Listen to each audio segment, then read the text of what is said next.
Hello, welcome to the channel Why Stories. Enjoy watching. Fleeing from her husband and mother-in-law, a pregnant woman bought a dilapidated house in the wilderness. But after discovering a hidden hole in the wall, the already dark and eerie autumn night thickened with black storm clouds, and the moonlight barely illuminated the surroundings. In this part of a small and rather poor town, the streetlights had long been smashed by various not-so-nice kids, who at that time were around 19 years old, and now were possibly nearing 25. In short, the town was so neglected by the local administration that the residents had no choice but to rely on themselves. Irene Macias, who was about to turn 28 in just a month, was walking slowly toward the train station, which was only about 300 meters away. Nevertheless, the overgrown lawns in front of the houses in the town's residential area created a very frightening and uneasy feeling of anxiety. For from the bushy shrubs, from the trees, between which piles of various trash had accumulated over time on the dry grass, anyone could be hiding. There were plenty of abandoned buildings here, so the type of people who might be on the streets at such a late hour would hardly be friendly to a young, beautiful girl. On her weak female shoulders, Irene carried a huge duffel bag with her belongings. It was indeed enormous, holding at least 90 liters. It contained all her personal possessions, so to speak, that she had managed to acquire by the age of 28. The dark night thickened the clouds in the sky even more. The ticket for the train, which was supposed to take Irene away from this cursed place in just an hour and a half, was booked for 10:21 p.m. local time, and at 10:15 p.m., according to the weather forecast, there was expected to be an incredible downpour with thunder and possibly severe hail. Irene hoped that she might miraculously find some kind of shelter at the station, though as far as she remembered, the local train station was in such a terrible state that any shelter or canopy would be about the best she could hope for. The enormous heavy bag, which she had to support from underneath, kept sliding down her slippery autumn coat. At one point, the bag nearly fell to the ground, but Irene managed to catch it just in time by bending sharply. She immediately felt a sharp pain in her back, but gritted her teeth against the pain and waited a few seconds until it subsided before continuing her walk toward the station. The ticket was in the inner pocket of her jacket, along with her documents and a small amount of money, enough to at least buy herself something to eat. The situation the young girl found herself in would move even the most callous and hardened person, someone indifferent to compassion and sympathy. Even those who simply cannot feel such emotions would, in some way, experience an unpleasant twinge in their heart, or perhaps even a chill running down their spine, if they only knew what the unfortunate girl had gone through, as she hurried to leave the city behind. But she did not give up. Since childhood, her father, who had passed away several years ago, along with her mother, had taught little Irene to endure all the hardships and trials of life with resilience. He had said that surrender was not an option, no matter how painful or lonely it might be. One had to keep moving forward, and even if one fell, they should get up as long as they had the strength. Irene had carried these words with her throughout her life, even though she hadn't lived all that many years yet. Somewhere to the right, the clatter of wheels on rails was heard. Those very sounds of a train, which Irene had only dreamed of until recently, were finally so close, so near, that Irene couldn't help but smile as she imagined herself riding the train, leaving this place behind, gazing out the window, and listening to some melancholic playlist through ordinary white-wired headphones that kept slipping out of her ears. This scene was pure happiness for her at that moment. Of course, the girl couldn't help but think about what was supposed to happen next according to her plan. The next chapter was meant to be a new life, free of Luis and his obnoxious mother, for whom Irene, if she felt anything at all, felt only hatred. Everything she had lived through in the past few years would somehow fade from memory, making way for new experiences that, many years later, she would look back on with nostalgia while sitting in retirement, telling someone how she had started her life from scratch. And if anyone asked her what her old life was like, she would pause for a few seconds and then, with a kind smile, say, "I don't remember." And she hoped she truly wouldn't.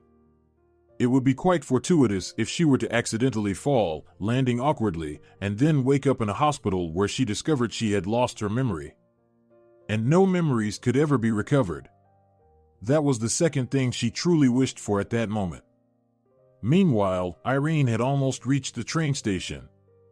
As she entered the station area, she found herself immediately on the platform. The wind blew in her face as she was in an open space. She didn't want to go inside the station building, as it was quite warm compared to the street, and Irene suspected that if she relaxed on a bench, she might fall asleep and miss her train, with no one around to wake her up at the right time. So, after looking around and not finding any benches or shelters, she decided to stand for an hour and a half and wait for her train. To pass the time more quickly, she took out her headphones from her pocket, which she had been reluctant to use until now because she was walking through a less than safe area and needed to listen for any sounds to feel somewhat secure. She plugged them into her phone and played a random playlist. And here's sad music too, she thought wistfully but didn't switch it. Lately, she had been drawn to listening to sad music, and her recent playlists had contained only that. Standing at the station, and although frowning, enjoying the cold autumn wind blowing directly into her face, Irene didn't notice how the hour and a half flew by. A song came on the playlist that she couldn't listen to due to her aversion to the artist. As she pulled out her phone to skip it, she saw that the time was approaching 10:15 p.m. Looking up at the sky, she saw that the clouds above the station had gathered so densely and closely together that it seemed like the rain was about to pour down, washing away everything in sight and leaving only an empty space where the old, time-worn train station stood. Looking around again, Irene still couldn't find any shelter or canopy where she could take cover.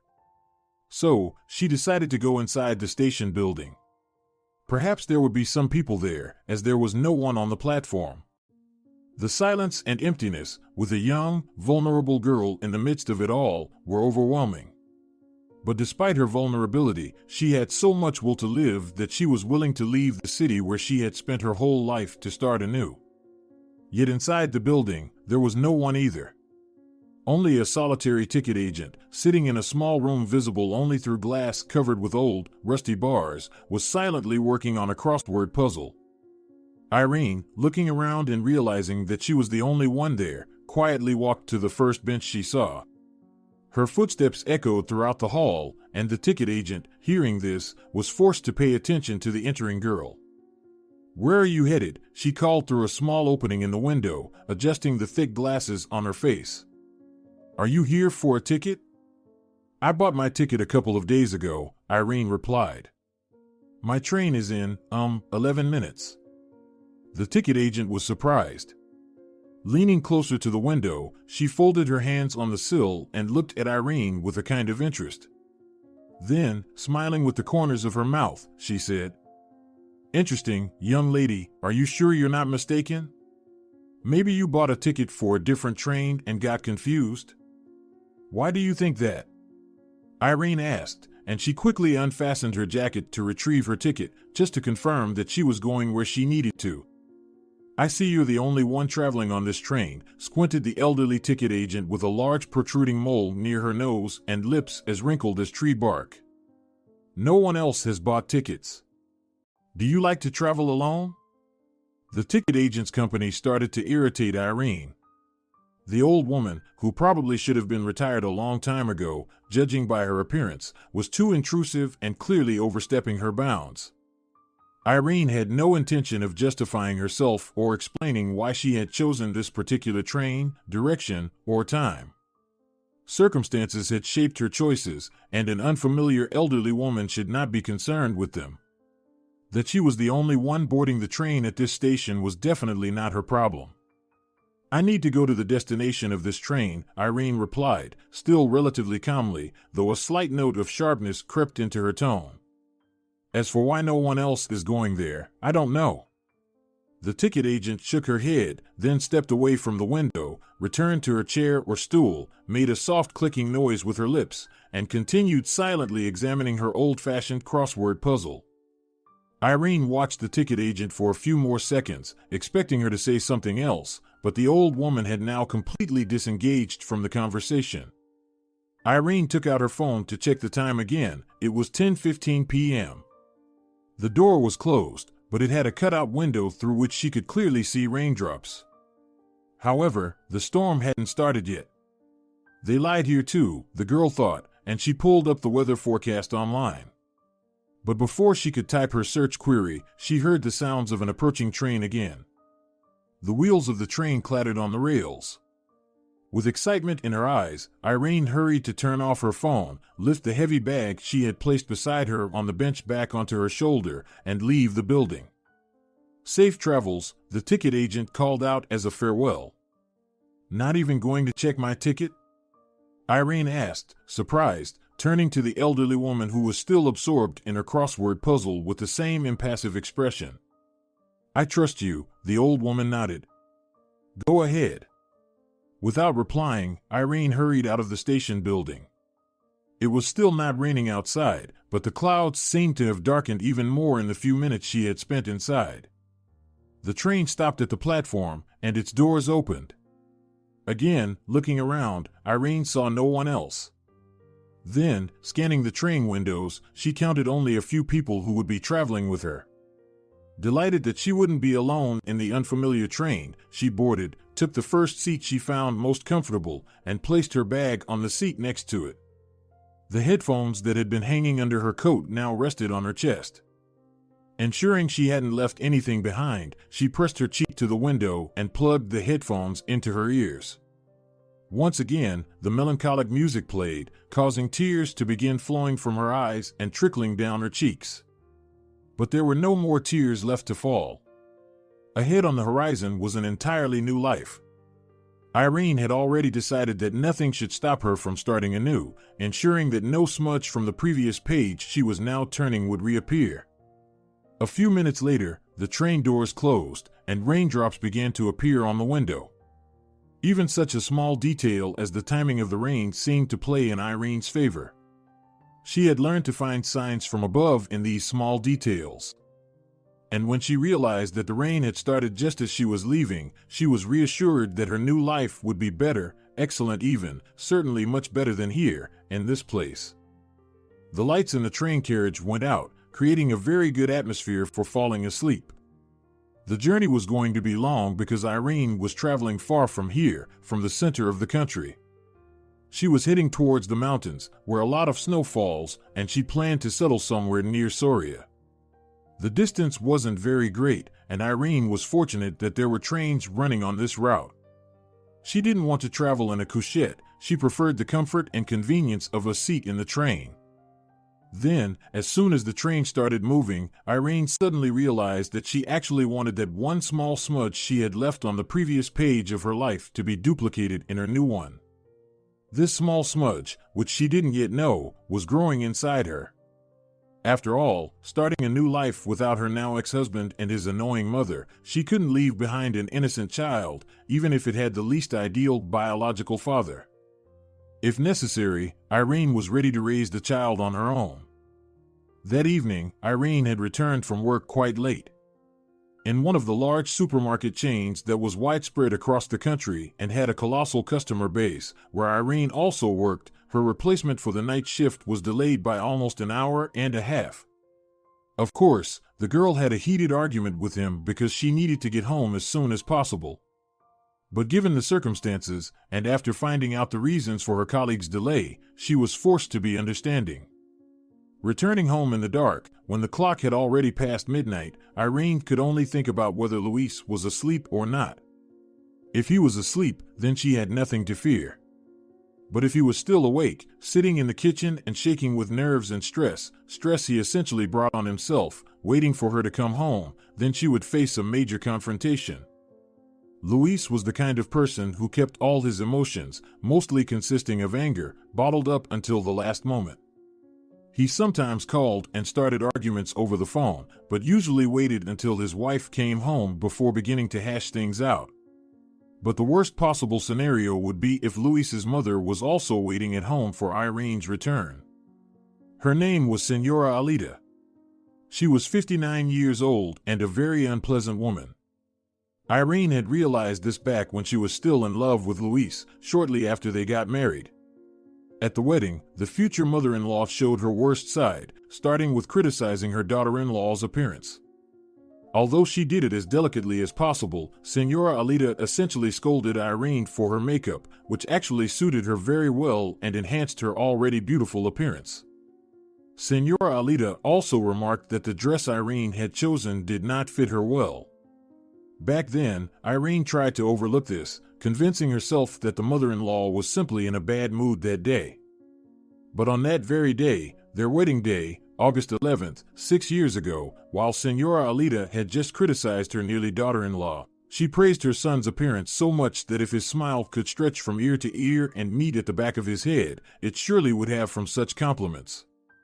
And now, if Senora Alita wasn't asleep with her beloved son, waiting for the return of her hated daughter-in-law, then tonight there would be more than just a scandal at their home. It would be something far beyond a typical argument. That night, just as on the night Irene left that cursed place, the clouds were gathering in the sky. The wind grew stronger with each gust, and the girl's long hair became increasingly disheveled.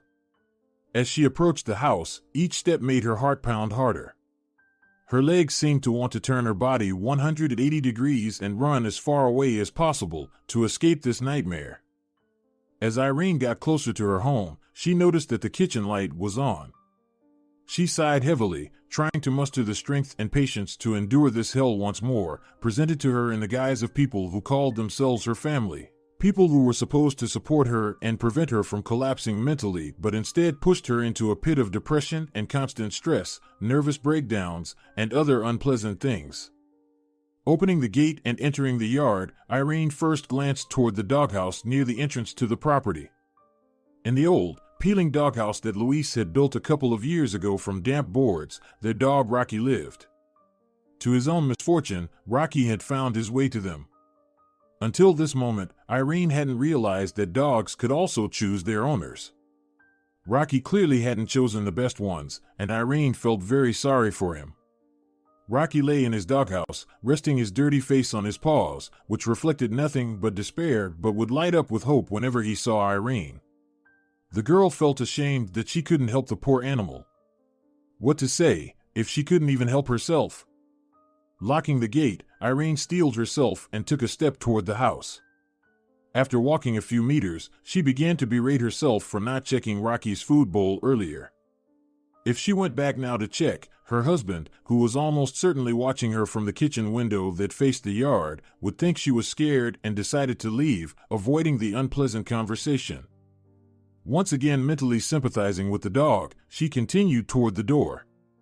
Standing before the door, which was reached by several concrete steps, Irene, who had never believed in God, felt an urge to make the sign of the cross.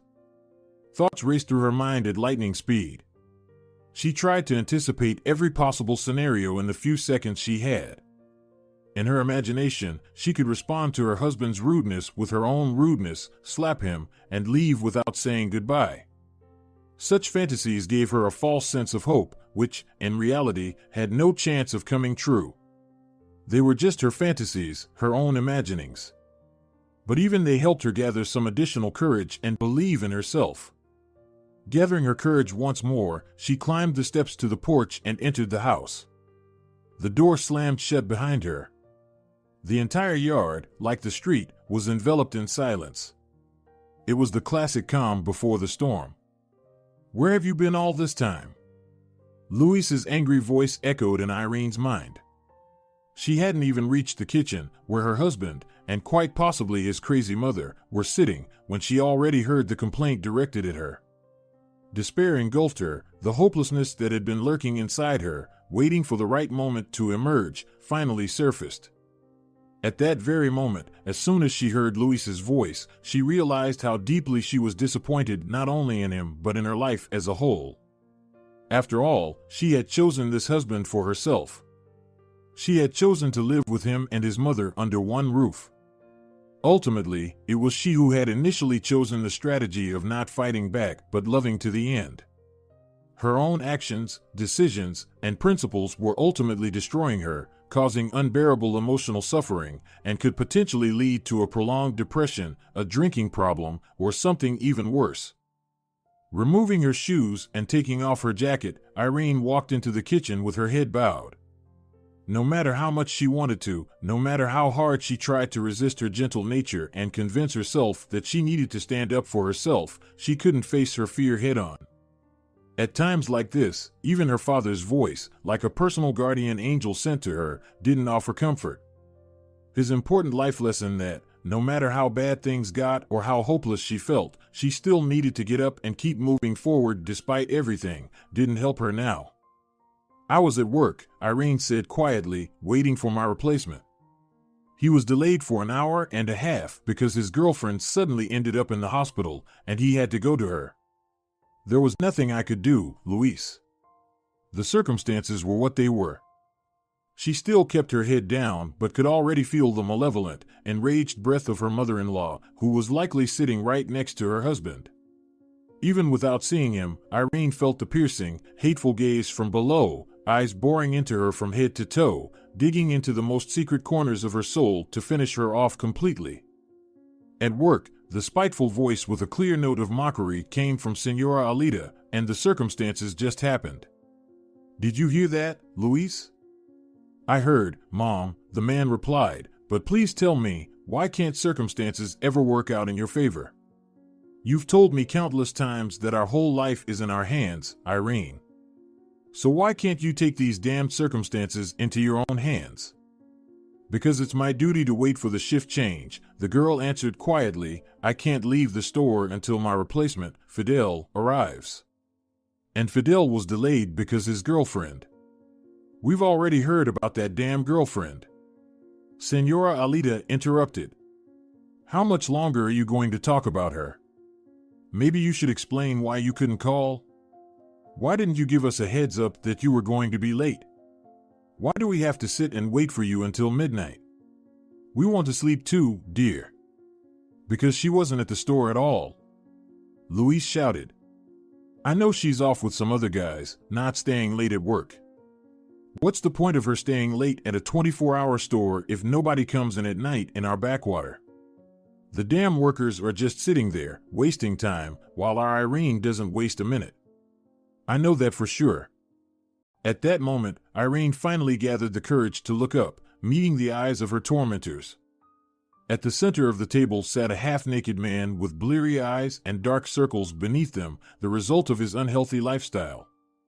Beside him, perched on a backless stool, was his mother, dressed in a robe, her gaze boring into every inch of Irene's body as if with a drill. Enduring verbal abuse was much easier than facing that scrutinizing stare. Unable to withstand it, the girl lowered her eyes to the floor again. I'm starting to believe that too, Senora Alida said mysteriously. As usual, it's the classic life scenario, Luis.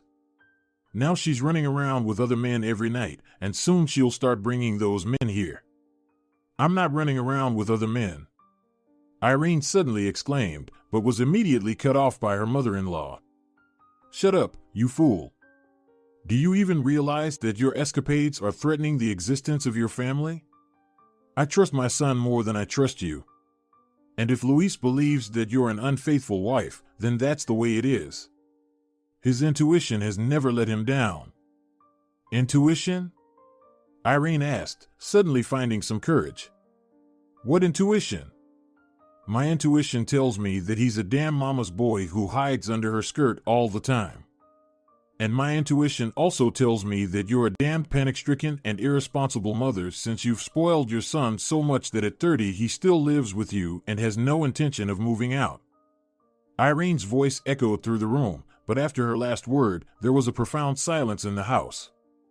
Even the wind, which was blowing outside and could be heard through the windows, seemed to stop at that moment, ceasing to make any noise.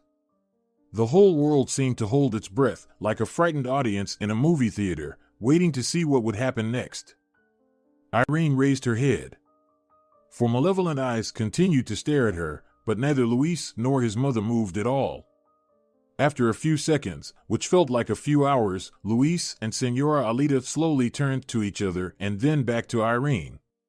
A few more seconds of silence. Eventually, it was broken by raucous laughter. Her husband and mother-in-law laughed maliciously, looking at the girl. They laughed so loudly that it seemed like their eardrums would burst, and the glass in the kitchen would start shattering. They pointed at her with their fingers, clutching their hearts and stomachs with the other hand. Gradually, their laughter began to drop in pitch, and it felt as if they had recorded their laughter and played it back at a very slow speed, with heavy distortion.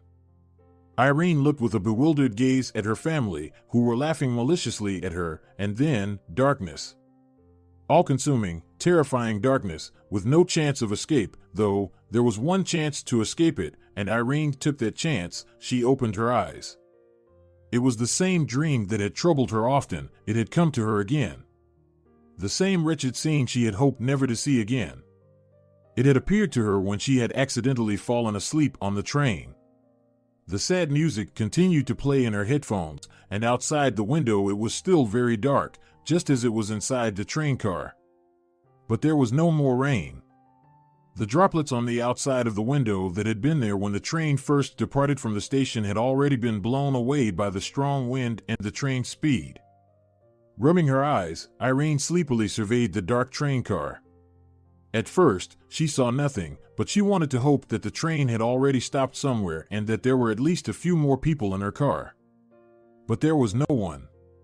The car was completely empty. Apparently, the train had stopped at a station, but passengers had decreased rather than increased.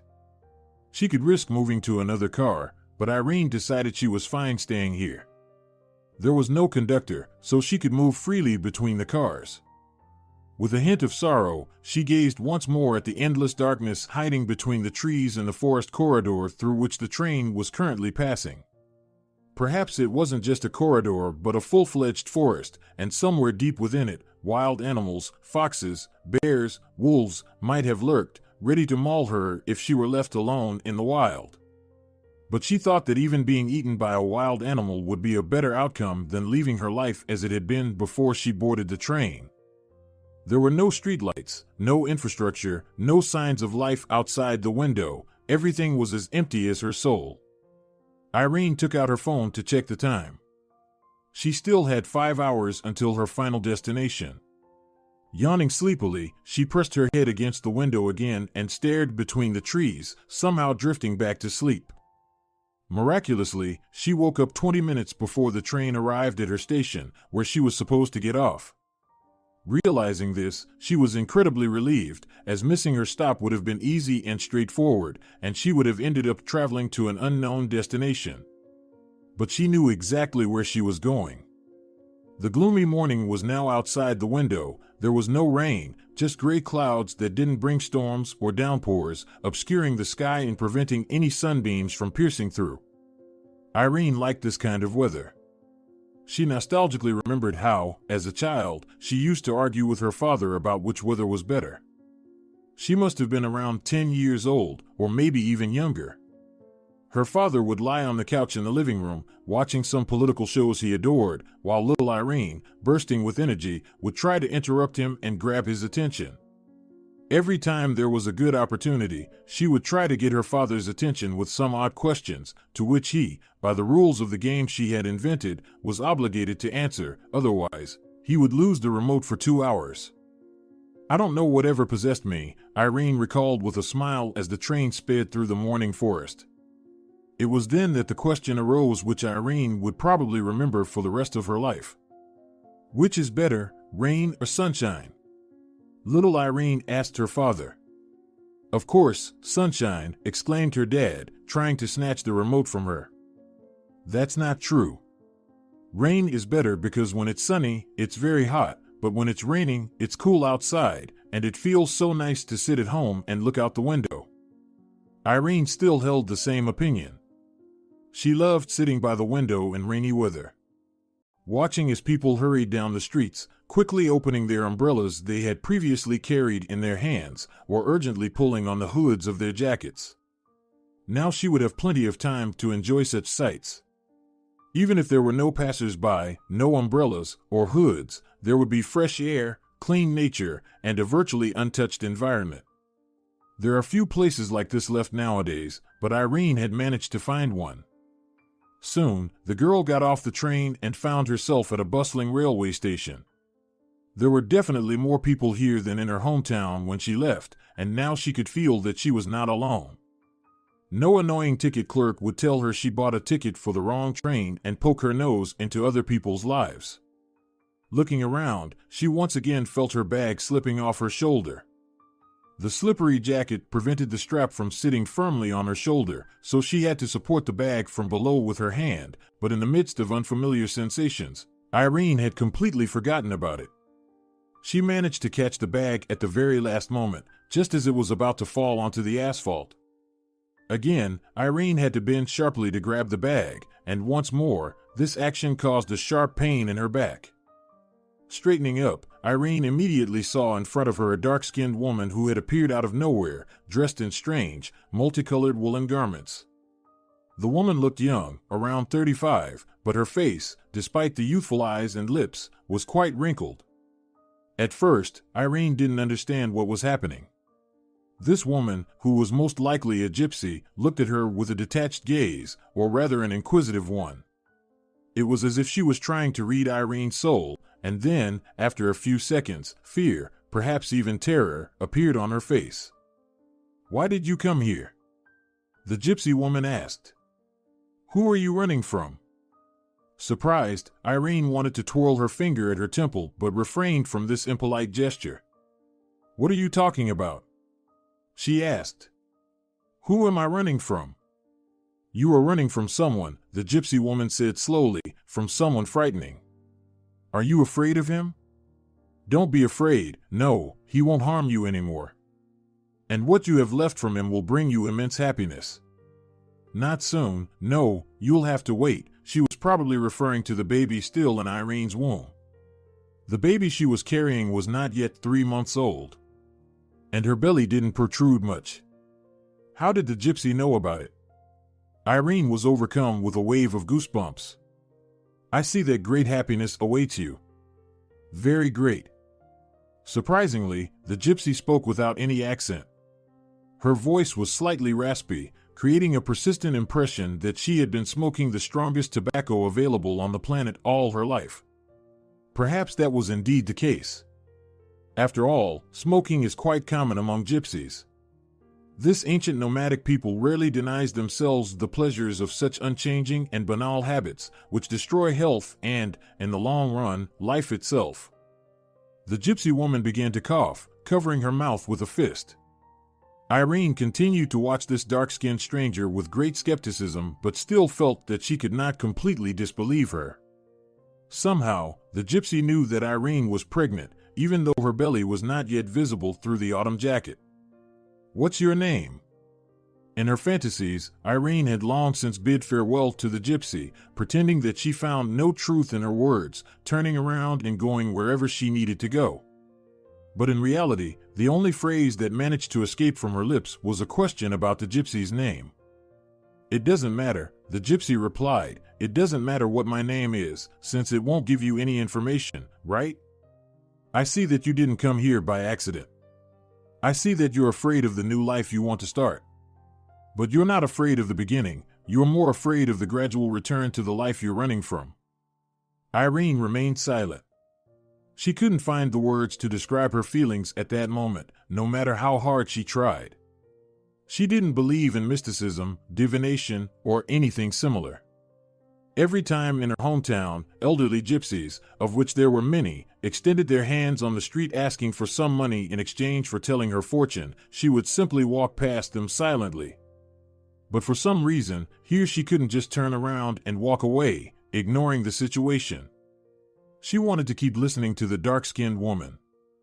"I'm afraid," Irene admitted, and only then realized she had said it almost on her own. She hadn't intended to respond consciously, but the confirmation of the gypsy's words had come out of her mouth almost automatically. Irene was even a bit scared when she realized this, but the fear quickly faded as the gypsy began to speak again. "Don't be afraid," the gypsy said, peering as if into the very depths of the girl's soul. "The past life will never return to you.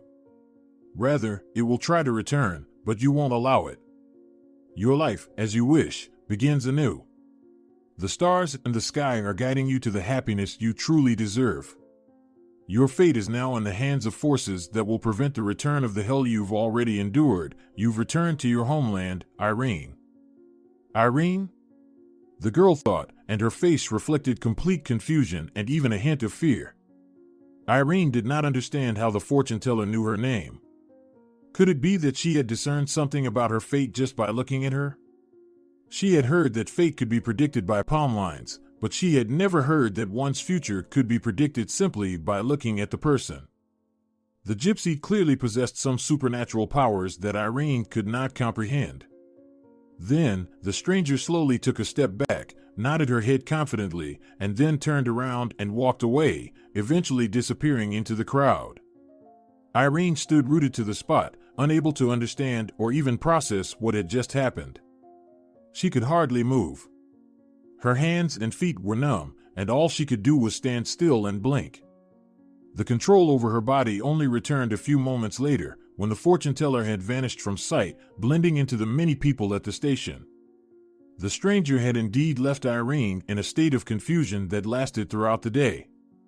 The little house, as you can see, is quite small, of course, and it's lacking a good renovation, but unfortunately, we just can't afford it. The girl, who was as young as Irene herself, with a sad expression on her face, walked through the house, showing and explaining everything inside.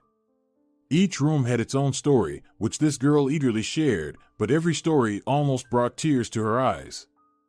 "Why did you decide to sell it?" Irene asked, examining the peeling wallpaper in the living room. "The renovation here won't cost that much. The house itself isn't bad, and the place is quiet. And, as I understand, this house is a very valuable memory for you." "You know, Irene," Sandra, the girl selling the house, said with a sad face, "sometimes in a person's life, there comes a time when you just want to get rid of everything old.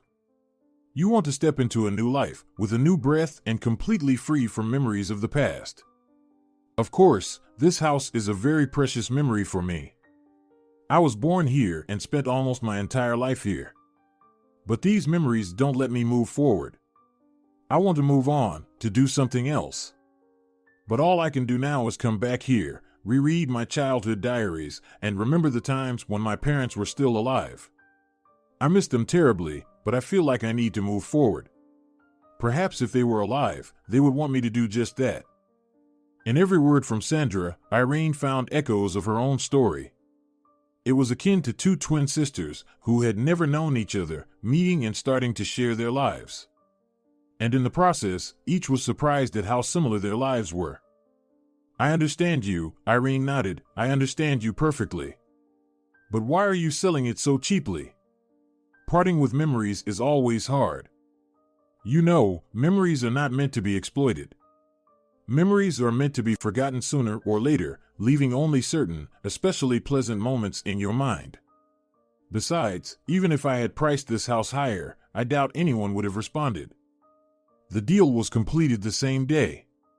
In a bag, securely locked away, was a considerable sum of cash, which was calculated to be enough to purchase the small house. The money Irene used to buy her new home, which she planned to completely furnish to her taste over time, had been saved over several years.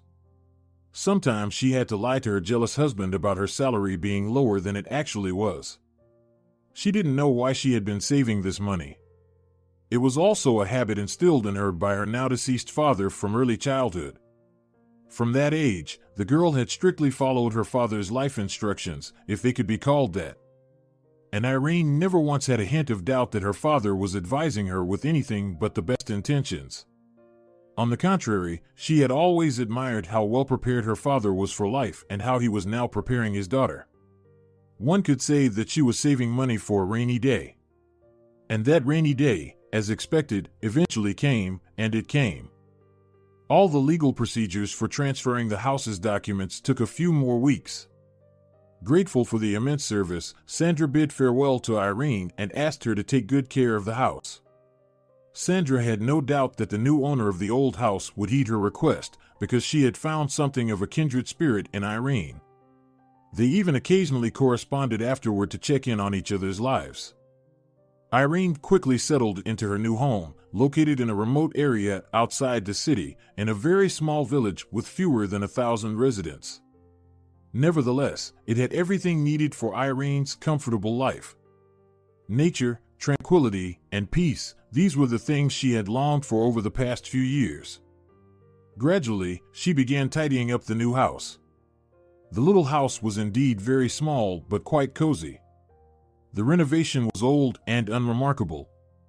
Old furniture, including a wooden loft, filled the home and combined well with other vintage items, such as Persian rugs, some of which were hung on the walls. The only thing Irene didn't particularly like was that in the living room, the wallpaper was starting to peel away from the ceiling down to the floor, revealing some faded newspapers behind it. While tidying up the living room, Irene couldn't help but notice this. She stood on the sofa and tried to read what was written in the newspaper, but she couldn't make out any of the letters. Resolving to return to this issue sooner or later, perhaps to re-wallpaper and replace the furniture, she moved on to other tasks related to the house. Several weeks had passed since Irene moved into the house. One evening, while ironing clothes in the living room, she accidentally tugged on the iron, which had a rather short cord. Only a few seconds later did she realize she had done something quite bad. The iron refused to work anymore. After inspecting the cord, she discovered that the socket the iron was plugged into had been pulled out of the wall. "Please," she exclaimed nervously, sighing as she bent over the socket to assess the situation and figure out what to do. She didn't understand why the socket had come out, whether it was because the socket was too weak or because she had pulled too hard. Nonetheless, now exposed wires and some strange old electrical schematics, if they could be called that, were sticking out of the wall. Irene didn't know anything about electrical work, so she couldn't figure out what to do with the broken socket. Just as she was about to get up, she saw something that looked like a rolled-up piece of paper lying in the hole where the socket had once been. This find puzzled her. Why would anyone put paper inside a socket? Was the socket so weak that they had placed a paper pad in it? Despite her confusion, she was also intrigued. Irene quickly realized she needed to use something non-metallic to avoid touching the wires and risking an electric shock. The first thing that came to her mind was a simple plastic handle. She wasn't entirely sure, but her intuition told her that plastic should not conduct electricity. After some effort, Irene managed to pull the paper out of the hole. It was 2 standard-sized sheets folded in 4. One of the sheets was handwritten, and Irene immediately noticed that the handwriting was very small, even though she hadn't had a chance to really examine the paper yet. The other sheet was printed and decorative, which caught her attention a bit more. "Is this a will?" she wondered, reading what was written in large letters on the beautiful piece of paper. Confirming that it was indeed a will, legally drafted, Irene became immediately interested in the second sheet, which contained handwritten text. The entire sheet was filled with very fine but legible writing. Irene decided that it would be uncomfortable to read such a large note while on her knees, so she moved to a small, old sofa that barely held together, its backrest, armrests, and legs threatening to fall apart. Sitting comfortably, Irene began to read what was written on the note. "Dear Sandra, I know that one day you will find this note. Perhaps after the death of Mom and me, you will be renovating the house, and while changing the sockets, you will come across this sheet. Maybe it will be found by your man, who will do this for you. I cannot predict the circumstances under which this paper will end up in your hands, but I know for certain that sooner or later, you will find it. I cannot name the exact dates when Mom and I will be gone. Perhaps we will die on the same day, like in some romantic play or movie, or maybe fate will separate us in some other way. I'm sorry, I cannot know this. But what I do know is that after our deaths, you may become a little happier. If you first read the will, know that it is completely legal. I have an old friend, whom you know very well. His name is Senor Alberto, and he lives on the neighboring street. He may no longer be alive, but he has helped me greatly with this will, as at the time of writing this note, he is a lawyer. Well, I don't want to take up too much of your time, but I do need to explain a few things to you, daughter. What this will convey to you is something you have never seen before, something you never knew about and weren't supposed to know. Even though Mom and I tried all our lives to raise you as a diligent girl who would approach everything with a sense of responsibility, we could not know what you might have done if you had learned about this in advance. As they say, money corrupts people, and large amounts of money turn people into wild beasts. The sum that we want to pass on to you has been saved by us throughout our entire lives. Remember how we told you to always save money for a rainy day? Well, Mom and I followed that rule ourselves. We have saved an amount that will likely last you for the rest of your days. Yes, Sandra, we lived our lives almost in poverty, but Mom and I never lost hope that things would eventually turn around. We were in debt. We owed a huge amount to the bank. We were frightened by big men in leather jackets with bats on their shoulders, but we endured. We endured because we knew that you would have a rich and happy life ahead of you. For us, living it up is no longer meaningful. Mom and I are old and quite ill, so all our hope, Sandra, is on you. Mom and I believe that you won't disgrace our name. The times are different now. It is much easier to make something of yourself than it used to be. Your whole life is in your hands, daughter. Since we didn't get to live well, at least you should. Maybe this money will help you start a project you've been thinking about. It would be wonderful if that project became successful and you reached the heights you might be dreaming of. I am writing this letter on the day you graduated from school. I can hardly believe that these 10 years have passed so quickly. Although they are my 10 years as well. Every day you went to school in the morning, from the very first day of first grade to the very last day, I worried about you. I worried that you would get a bad grade that might spoil your mood. I worried that you would be bullied and not be able to stand up to your tormentors. I worried about the simple fact that something dangerous might happen to you, something that Mom and I would not be able to endure. But it's all good. You are now an adult, a well-aware young woman entering this adult life. I remember you wanted to study computers. I'm sure that computers are the future, so I'm not at all mistaken about the correctness of your choice. It's a very promising profession, programming. And may God grant that you succeed, Sandra. Daughter, remember, Mom and I have all our hope in you. We really hope that, even if you don't meet all our expectations, you will still be happy. After all, happiness is different for everyone, and Mom and I have no right to decide for you what you should want. We don't yet know how much Mom and I will have saved by the time we're gone, but even now, that amount is more than enough to live comfortably for almost your entire life. Yes, we could have afforded to build a luxurious mansion, which would have eventually passed on to you. But what's the point, daughter? Both Mom and I understand that you have a head on your shoulders, and you will surely achieve something in this life that is truly significant, rather than just acquiring luxurious mansions or expensive cars, which ultimately only serve to dazzle ordinary people. Mom and I really hope that you will become, if not great for everyone, then great for us. Don't let us down, Sandra. Mom and I believe in you. I'm writing this, and it saddens me deeply to think that sooner or later you will find this letter, as it would mean that our lives have ended and we will no longer be able to see you every day, knowing that we raised a truly diligent girl. We will no longer be able to watch over you or give you advice on how to handle various situations in life. We won't be able to simply be present with you, but know that as long as Mom and I live in your memory and your heart, we are alive in a sense. So if you're ever feeling down or sad, if life puts you in a situation where you find it hard to get out on your own, listen to your heart and know that it is the voice of our heart speaking to you. We will never leave you in trouble, daughter. After reading this heart-wrenching note, Irene felt a powerful wave of cold run down her spine. Tears had already gathered between her eyelids and were on the verge of spilling down her cheeks. The note left by the father of the previous owner of the house stirred emotions in Irene that she hadn't felt in a long time. The last time she felt such emotions was shortly after her parents' death, when she recalled pleasant moments associated with them. She remembered her childhood, especially how she used to play with her father, trying to distract him from the television with her silly but very amusing questions. She recalled how her mother taught her to cook, how they attended parent-teacher meetings together, and how, after one of them, little Irene was scolded for hiding her poor music grades. Turning the paper over, Irene saw that there was something written on the back as well, but the text was much shorter, fitting into about 1.5 lines in the same small handwriting as on the main page. After reading what was written, the girl discovered where Sandra's deceased parents had hidden an enormous sum of money, which, according to them, was intended to ensure Sandra's financial security and comfortable old age.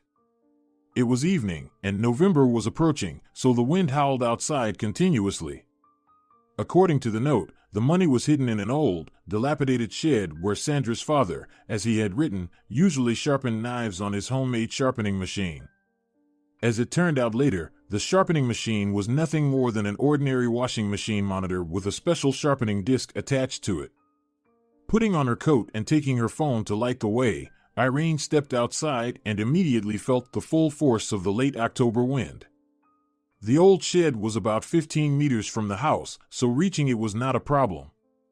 The only slight hindrance was that the path to it had overgrown with tall grass during the summer, and now, with the grass dried up, it tangled underfoot, creating a tripping hazard.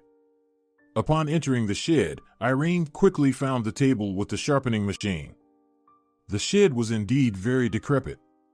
The brick walls had long tilted, and grass had grown in some corners inside. Irene hurried over to the machine. As mentioned in the note, the money was stored near it in a very unremarkable small box that should be hidden somewhere on the table. The box, as described, was white and cardboard. Irene began rummaging through the table in search of the box.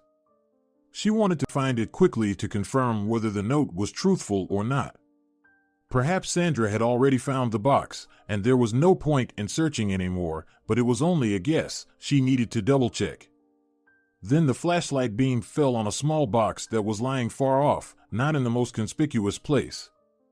It was hidden between a wall and a larger box containing many nails, screws, dowels, metal brackets, and other very useful items. Grabbing the box, Irene moved it closer and tried to open it, but she couldn't. It turned out that the box was taped shut, so she first needed to cut through the tape. Perhaps one of Sandra's parents had died first, and after the death of one parent, there was no point in saving money any longer. For some reason, this was the first thought that came to Irene's mind, but she didn't dwell on it too much. Right now, the most important thing was to verify the presence of the money, and later she could speculate on why the box was sealed with tape. Holding the precious box in her free hand, Irene hurried to leave the shed and return to the warmth of the house. To a place where the cold late October wind didn't blow, where there were no endless cobwebs, and where there was no dust. Upon reaching the house, she locked the door from the inside. Quickly removing her shoes and jacket, she briskly entered the kitchen, took a knife, and cut through the tape. It was time to open the box. Irene prepared herself, gathered her courage, and opened the lid. What she saw inside truly shocked her. The box contained several thick bundles of banknotes wrapped in rubber bands. There was indeed a lot of money, and Irene realized that this amount could ensure a comfortable life well into old age. Closing her eyes, Irene began to dream about how she could use this money to live comfortably, raise a daughter who would lack for nothing, and simply wake up every day with the confidence that there would be something to eat in the refrigerator. But that was wrong. Irene didn't intend to take someone else's money, but nothing stopped her from simply dreaming. Opening her eyes and glancing at the box of money once more, she picked up the phone that was lying on the table and immediately dialed Sandra's number. She hoped that the former owner of the house would pick up quickly. And she did. Sandra answered the phone without making Irene wait too long. "Hello," Irene exclaimed as soon as the ringing stopped. "Hello, Sandra. I have some news for you, but I don't know how you'll take it." "Hi, Irene," Sandra replied, sounding puzzled. "What's the news at 9 o'clock in the evening? Did something happen? Did you find something?" "I did, and it's quite significant. Do you have a chance to come over right now?" "I hope so." "Sandra, honestly, this is a very important matter that requires immediate attention. You need to come over. You just have to come right now." "All right." "Okay," the former owner of the house replied, still puzzled, with a slight hint of apprehension in her voice that Irene could detect. "I'll be there in 40 minutes. Wait for me." "Okay, I'll wait," Irene replied and hung up. When Sandra arrived, she called Irene, who then opened the gate for her. As soon as Sandra stepped inside, Irene practically threw herself around her new acquaintance's neck, trying to convey a sense of intrigue. For all of Sandra's questions, Irene responded that she would be able to see everything for herself soon. The only thing she had warned Sandra about in advance was that Sandra might become very distressed and burst into tears, but it would probably be worth it. Once inside the house, Irene immediately led Sandra to the living room where the two notes were lying. "Now listen," Irene said, seating Sandra on the couch. "I was ironing clothes, and the iron had a very short cord. I don't know how it happened, but I accidentally yanked the iron, and the socket literally fell out of the wall. You can see for yourself." "I see," Sandra nodded. "And what does that mean? That the sockets in the house aren't very good?" "Yes, I know, but I did warn you about that when you moved in, so." "It's not about that, Sandra," Irene exclaimed. "I'm sorry for initially meddling in something that wasn't my business when I checked what I found in the socket. You might not understand me at all right now, but you will soon. Here." She handed Sandra the first sheet of paper, the will. "You can read this." Sandra read the will silently, not quite understanding what it was about. The writing was vague, and the phrasing was somewhat unclear. The document stated that she was to inherit a certain amount of money, but no specific figures were mentioned. "So what?" Sandra asked in surprise, returning the will. "This is a will, as I understand it. The house was passed on to me by will, yes, but no mention of money." "And now, please, be patient," Irene interrupted. "You're probably going to find it very hard to read this. If I was moved to tears, and I'm someone who's not involved in your situation at all, then you might be very upset. Here. If you need water or something to calm down, I have some. Just let me know." Sandra cautiously took the handwritten note in her hands and began to read it carefully. It took her about 5 minutes to read it, but by the second minute, tears were already streaming from her eyes. Sandra was wearing makeup, so the tears smeared the mascara across her cheeks. After finishing the note, she quickly handed it back to Irene, abruptly stood up from the couch, and moved closer to the window. Leaning her palms on the windowsill, she stood silently and gazed out at the dark yard. "Do you want me to get you some water?" Irene asked with concern. "If you need anything, please let me know, Sandra. This all started because of me, and if it weren't for me, you would never have found out about this and wouldn't be so upset." "I'm fine," Sandra replied, barely holding back tears. "Don't worry about me, it's just emotions, Irene. Sad feelings. So, what about the amount of money? You didn't read the back of the note, where it said where the money was hidden. I went there and took the box. I swear to you, I didn't take anything from it. You'll see for yourself when you check the box. The money inside is covered in a thick layer of dust." Irene led Sandra to the kitchen, where she looked at the money left by her parents. Seeing it, Sandra broke down even more. She threw herself around Irene's neck, and Irene happily embraced her new friend.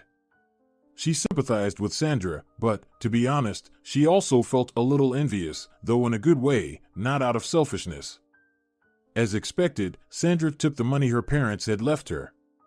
She shared that she had often joked with her father about wanting to become some kind of inventor or discoverer whose invention would turn the world upside down.